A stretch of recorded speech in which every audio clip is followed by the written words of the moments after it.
kunabantu uNkulunkulu abakhethile just like nathi emhlabeni isikhethayo. Labantu njengoba uNkulunkulu ebakhetha unama special purposes ngabo. Abantu ke who are going to change the world, to save the people. They are being followed by the dark forces empilweni zabo, and these dark forces are there ukwenza ukuthi labantu laba endleleni bekhubeke belibele bebuyela emumva nokuthi bephambili bedawuthe ziningi izinto ezenzakala kubona, kodwa hayi ukuthi these things are natural, zenziwe ebumnyameni. So I would like ukuthi ngikhanyise something about these people. Usuku yi-situation whereby you cannot go back. Already you are exposed in the darkness. Remember, uma sifika emhlabeni bayatshenwa ngathi bayasazi ukuthi ngobani, and bayazama ukuthi besizuze besikhulise besiphathise zabo izinto, but there comes a time whereby uNkulunkulu emkhulula umuntu phansi kwezimfundiso zokuqila nasebunganeni. So uma semkhulisa umenza ukuthi umuntu akwazi ukubona iqiniso la ngempela, noma ngabe uphuma ekhayeni lapho khona ukukholwa kungekho, noma ngabe uphuma endaweni lapho khona kugcwele abantu ababi bonke, kodwa uma sekukhulula uNkulunkulu uyafika noma ngabe kuthiwa kephi ezokulanda. So ukubona ukuthi uma umuntu esemdala akanayo ifilter, kuyazenzakalela ukuthi akhulume into ayikhulumayo. Uma ke umuntu esemdala akabi nayo ifilter, and into ayishoyo uyalikhuluma iqiniso, uthanda ukulizwa noma ungathandi, ngoba uyazi vele ukuthi vele usemdala. Nathi abantu abadala we give them that space ukuthi bekhulume so freely, because they have walked the course of impilo zabo to see izinto eziningi kunathi thina esabancane kunabo, which is why the majority can brag about iminyaka yabo ukuthi look, uNkulunkulu ungcine ngaze ngana 80 90 noma something. But ke angilapho, la ngiyakhona ila ekuthenini uma uNkulunkulu esekukhulisile ngokomoya, uyakuphusha ukuthi uthande iqiniso, ukukhuluma iqiniso kulibaba noma lingababi, and emoyeni wakho uzizwa ungakhululekile uma ubona i-injustice noma ubona usathane ethi pervert iqiniso lika Jesu, uzizwa ucikeka kuphethe kumoya. It's not you odinwayo, uNkulunkulu ngoba uhlezi kuwena. So since uNkulunkulu esehleli kuwena, izenzo zomuntu omdala, like hayi umuntu omdala lo owonakele ngenkohliso nokweduka namacebo okuyenga noma ukuphinga nakubonke ububi, ngiqonda ukuthi omdala wezinsuku uzobonakala kuwena ngezenzo. Uyibone usugqoka amabhuluku amade, suthanda amashethi, suthanda ukuba clean, sukhuluma ngendlela eqondile ngolimo, usuthanda izinto nje ezithe ayihluke, ingoba uNkulunkulu usenawe. Uma uNkulunkulu usenawe, izenzo ke ziyashintsha kube sengathi usumdala, kanti usayingane. Mhlasimpe thola ukuthi una 12, mhlasimpe thola ukuthi una 20, kodwa manje ekuthise komuntu ola ko 90 100. It's because uNkulunkulu usengenile. Ngisho ke noma ngabe umuntu wesifazane, uma uNkulunkulu esengenile kuwena, nephimbo liyashintsha. Umbona umuntu wesifazane eseba authoritative because sengena umoya kaNkulunkulu. Ubona umuntu wesifazane manje esefuna i-order, umbona esehola, engasabe umsila, eseba ikhanda. Sengena uNkulunkulu manje. uNkulunkulu is trying to change izimo zabantu abaphila emhlabeni, because they have lived under oppression for quite a long time. Ingakho manje abantu esebakhulula siyafana, ingane zaNkulunkulu ziyafana, ezaphesheya ezala ezweni lethu ziyafana ingane zikaNkulunkulu ngoba ezobabo yedwa, nelanguage ezikhuluma iyafana because ilanguage yasezulwini zinomoya owodwa, which is why la kumele understand ukuthi ngalenkathi ke usunoNkulunkulu ngeke ke bese kuthanda abantu.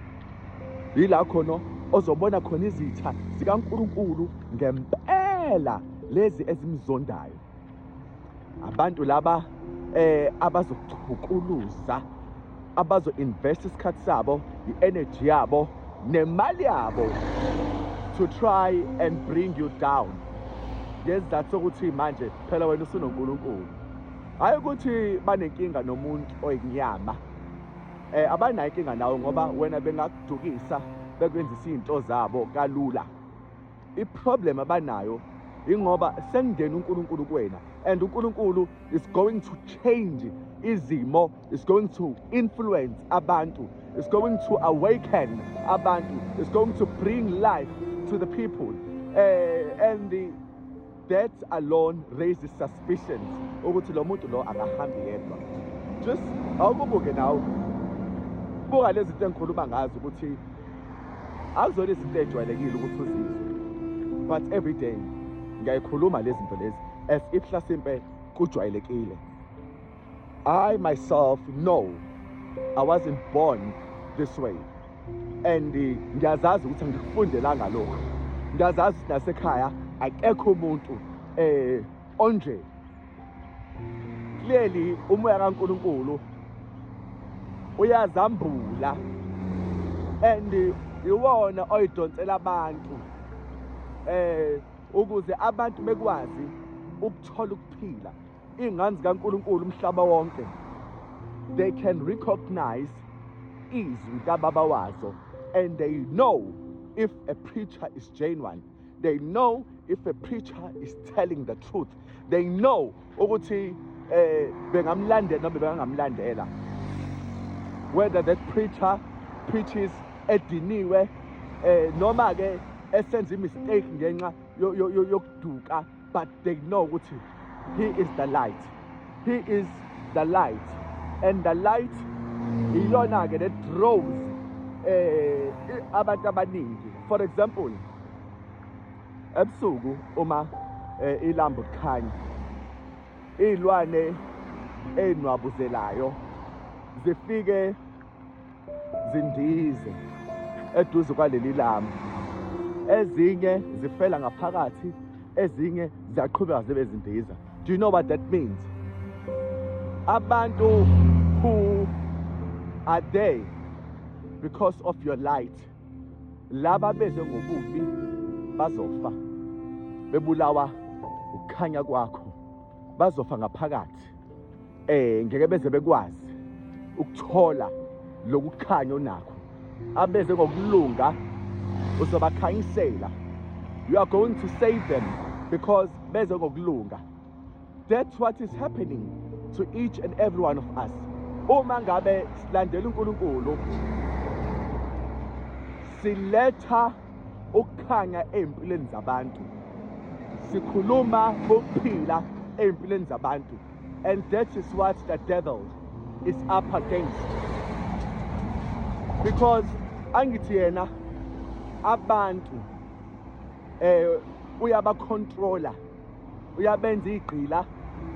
Uma mina ngisigqila, mase nami ngihambisa ithemba egqileni, ngikhuthaze zibe nesibindi, zibe nokukholwa, zibe nethemba, zibe nethando lokuphila, what would happen? The devil loses people, and people would begin to say, you know what, we deserve better. There is a kingdom that is meant for us, and the kingdom yasezulwini kunenkosi engasitreat-a kahle. And believe you me, ayikho impatho kwabanye ama-kingdom okudlula la khona kukhona uJesu. Ayikho impatho kwamanye ama-kingdom okudlula la kukhona khona uJesu. uJesu uyena okwazi ukuphatha abantu, uyena ubaba wangempela. Our Father who art in heaven.